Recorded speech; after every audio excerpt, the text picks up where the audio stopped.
একটা নারী হলো মোমবাতির মতন।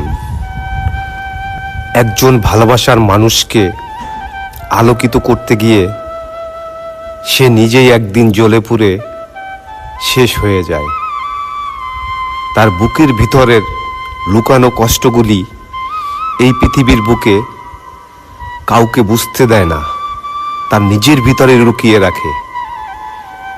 এর জন্যই নারী হলো একটা পুরুষের সবচেয়ে গুরুত্বপূর্ণ ব্যক্তি। এতটাই ত্যাগ স্বীকার করে তার প্রিয় মানুষটাকে, তার ভালোবাসার মানুষটাকে একটা মুহূর্তের জন্য বুঝতে দেয় না। আর তাই এই নারীরা বুকের ভিতরে চাপা কষ্টগুলি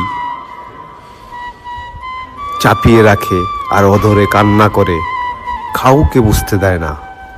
এরা যে কত বড় ত্যাগ স্বীকার করে, কতটা যন্ত্রণা পৃথিবীর বুকে কোনো একটা মানুষ বুঝতে চেষ্টা করে না নারীর কষ্টগুলি।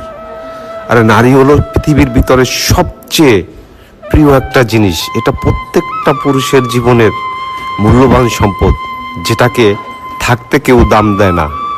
পৃথিবীর বুকে এই বোকা পুরুষ কখনো বুঝতে চেষ্টা করে না একটা নারী কী জিনিস একটা পুরুষের জীবনে।